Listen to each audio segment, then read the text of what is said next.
Bismillahirrahmanirrahim. Assalamualaikum warahmatullahi wabarakatuh. Alhamdulillah, marilah sama-sama kita teruskan pembelajaran kita pada hari ini.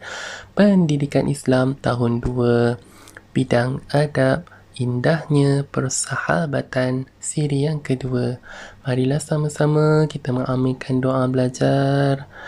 Mudah-mudahan kita faham topik pada hari ini, seterusnya dapat dihayati dalam kehidupan seharian, insya-Allah. A'udzu billahi minasyaitonir rajim. Bismillahirrahmanirrahim. Allahumma aftah alaina hikmataka وانشر علينا من خزائن رحمتك يا أرحم الراحمين رب زدني علما وارزقني فهما رب اشرح لي صدري ويسر لي أمري واحلل عقدة من لساني يفقه قولي آمين يا رب العالمين. Alhamdulillah. Marilah sama-sama kita lihat apakah objektif pembelajaran kita pada hari ini. Target kita yang pertama ialah menyenarai adab-adab bersahabat, seterusnya menyenarai kepentingan mengamalkan adab-adab bersahabat mengikut sunnah Rasulullah sallallahu alaihi wasallam. Marilah sama-sama kita berselawat ke atas Rasulullah sallallahu alaihi wasallam. Mudah-mudahan kita mendapat syafaat di akhirat nanti. Allahumma salli ala sayyidina Muhammad wa ala alihi wa sahbihi wa sallim. Alhamdulillah. Marilah juga kita sama-sama menekan butang langgan, subscribe serta loceng notifikasi dari channel saya. Mudah-mudahan tidak terlepas daripada video-video pembelajaran yang terkini. Moga memberikan manfaat, insya-Allah. Kita teruskan dengan adab-adab bersahabat. Boleh kita rujuk muka surat 122 buku teks. Tak tengok buku teks pun tak apa ya. Jadi mari sama-sama kita lihat gambar. Okey, ikut bacaan saya. Kita fasihkan bacaan kita. Mudah-mudahan kita lebih pandai membaca Jawi.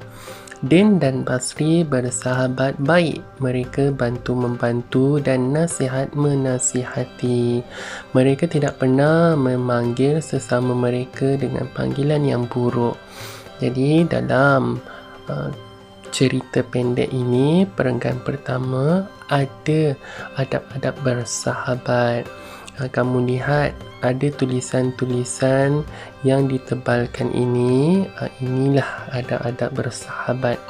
Yang pertama ialah dalam bersahabat, adab yang mesti kita amalkan ialah bantu-membantu. Contohnya kita tolong kawan kita buat kerja rumah. Bukan kita tulis kerja rumah tu, tidak. Kita tolong apa yang tak faham, kita tunjukkan caranya. Okey, itu salah satu contohnya. Yang kedua, apakah adab dalam bersahabat? Nasihat menasihati. Bila kawan kita melakukan kesilapan, nasihat dengan cara yang baik. Nasihat itulah yang menunjukkan kita seorang sahabat yang baik. Seterusnya, tidak pernah memanggil sesama mereka dengan panggilan yang buruk. Jadi, apabila kita bersahabat, janganlah kita mengejek ataupun memanggil panggilan yang kawan kita tidak suka. Adakah kamu suka sekiranya kamu dipanggil dengan gelaran atau panggilan yang buruk? Tidak suka, bukan? Jadi, janganlah kita buat. Kalau dah tahu tidak suka, jangan kita buat kepada orang lain. Seterusnya, kita lihat apakah adab-adab bersahabat. Kita sambung penceritaan ini ya. Pada suatu hari ketika pulang dari sekolah, Basri terjatuh. Siapa yang jatuh? Basri. Din membantu Basri membawanya pulang ke rumah. Keesokan hari, Din menziarahi Basri dan memberikannya buah tangan. Din mendoakan agar Basri kembali sihat. Alhamdulillah, untung Basri mendapat sahabat seperti Din. Kita lihat Apakah adab yang diamalkan oleh Din yang boleh kita contohi? Menziarahi Basri. Okey, yang ke atas ni terdapat pengulangan sahaja daripada adab yang telah disebutkan nombor 1 tadi. Jadi tak perlulah kita sentuh lagi. Yang keempat, menziarah. Okey, apabila sahabat kita berada dalam keadaan yang tidak sihat, kita ziarah. Masih lagi dalam muka surat 122 buku teks. Yang seterusnya ialah memberikannya buah tangan. Apa-apa sahaja yang rakan kita suka, kita hadiahkan sebagai buah tangan. Yang paling ringkas, kita bagi gula-gula yang rakan kita suka, ataupun kita boleh ganti dengan buah-buahan. Okey, kita boleh bawa kuih muih. Okey, RM1 boleh dapat 3. Itu pun berbaloi memadai. Pada waktu pandemik ini, okey, kita boleh juga bersidang video ataupun video call kawan kita, tanya bagaimana kesihatannya. Takkan kita hari-hari nak melawat rakan kita. Kita juga mestilah memberikan masa privacy kepada kawan kita untuk dia berehat. Jadi inilah contoh yang terbaik yang boleh kita lakukan bersama. Seterusnya, mendoakan, supaya sahabat kita kembali sihat. Untungnya mendapat sahabat yang mendoakan kita. Jadi apabila kita bersahabat, inilah adab yang mesti kita lakukan, mendoakan sahabat kita. Mendoakan orang lain itu pun merupakan amalan yang mulia. Dalam berdoa, kita jangan pentingkan diri sendiri. Itu kadang-kadang doa kita tidak makbul kerana doa tu lebih kepada diri sendiri sahaja. Bila kita doakan orang lain dan orang tersebut tidak tahu, maka doa akan makbul. Itulah rahsia doa terjawab. Jadi kita teruskan lagi dengan muka surat 123, adab-adab bersahabat. Kita lihat, terima kasih kerana membantu saya, tidak mengapa, itu sememangnya tanggungjawab seorang sahabat. Baiklah, perkara ini berlaku di luar pandemik lah kerana pada waktu sekarang kita tidak boleh ziarah ke rumah rakan ataupun ke rumah jiran. Jadi praktikkan mengikut keadaan. Apakah adab bersahabat? Yang ketujuh, tidak pernah bergaduh, mengejek dan memanggil panggilan yang buruk. Apabila kita bersahabat, janganlah kita bergaduh, kerana bergaduh itu sebenarnya merugikan sahaja. Dan paling parah apabila bergaduh itu seterusnya memutuskan silaturahim. Itulah na'udzubillah min dzalik. Jadi apabila kita bersahabat, janganlah kita mengejek.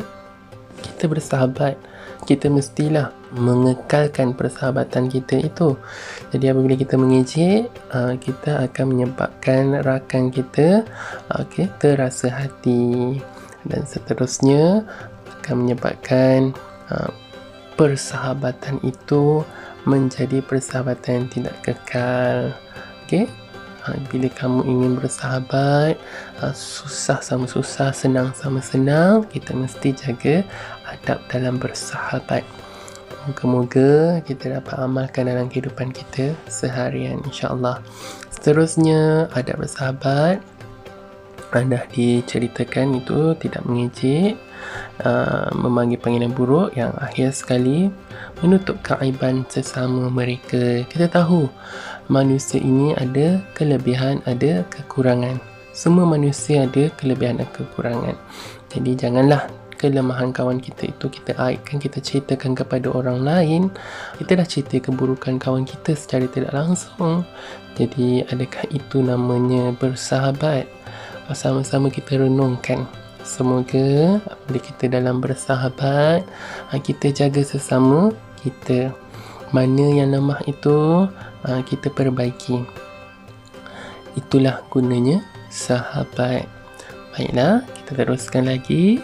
Dengan kepentingan mengamalkan adab-adab bersahabat mengikut sunnah Rasulullah sallallahu alaihi wasallam, ada kepentingannya.